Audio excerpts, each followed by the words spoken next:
Hey you guys. um, I kind of want to start making some videos, just talking about stuff. So let's do it. I don't know. I don't really have a script or anything. Um, can't promise it'll make sense all the time, but I just like talking sometimes, and hopefully people can get something out of this. If not, at least I will get something out of it with being confident in what God is teaching me, and just being confident in front of people. Um, So I've been reading this book called Creature of the Word by Matt Chandler and two other guys that aren't as famous as he is. Um, and it's about the church and it's about the gospel. And something I've been learning about and thinking about a lot while reading through it is, I guess, simply just implications of the gospel. Um,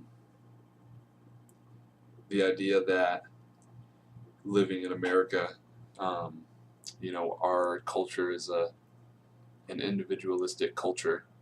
And even in the church, our tagline of 21st century evangelical Christianity is a personal relationship with Jesus Christ, which is accurate, but I think misses out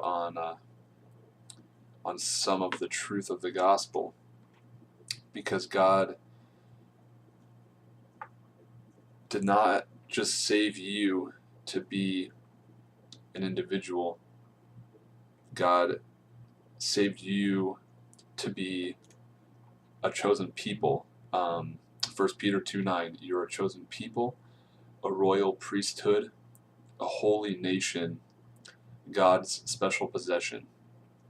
Notice the corporate nature of all the words, like how it's more than just individuals. It's a group. It's a body of people. And this is true throughout all Scripture. You have Genesis 3. God calls Abram, you know, out to go to the promised land, and he promises Abram that he will make a great nation of him, um, and that and through him, uh,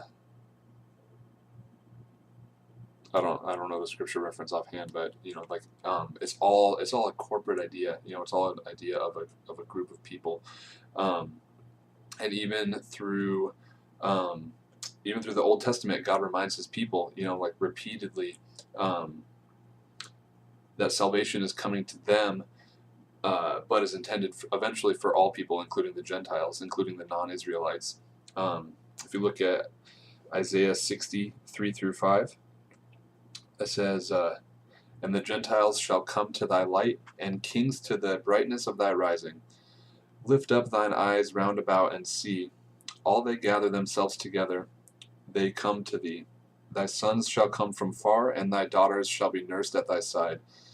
Then thou shalt see and flow together, and thine heart shall fear and be enlarged, because the abundance of the sea shall be converted unto thee. The forces of the Gentiles shall come unto thee." And that's King James translation, but it's just God kind of reminding His people that their ideas of Him and His purpose are too small. They're thinking too locally. Um, which means we think even smaller. You know what I mean? Especially today, especially in our culture, we think so small. We think so. This isn't.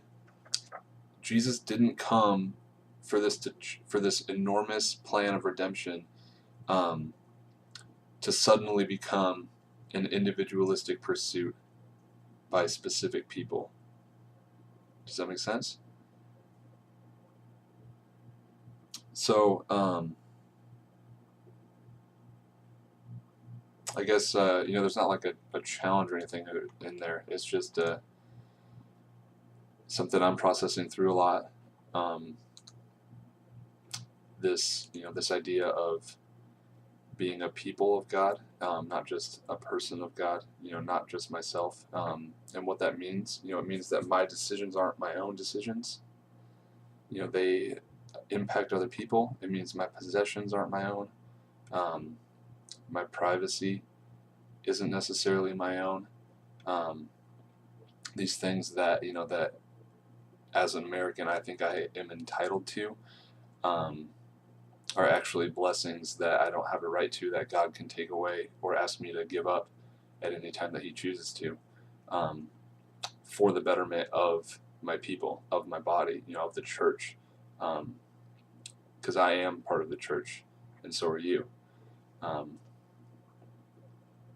We're all in this together. So, whatever you get out of that, if anything, it's just something that I'm processing through.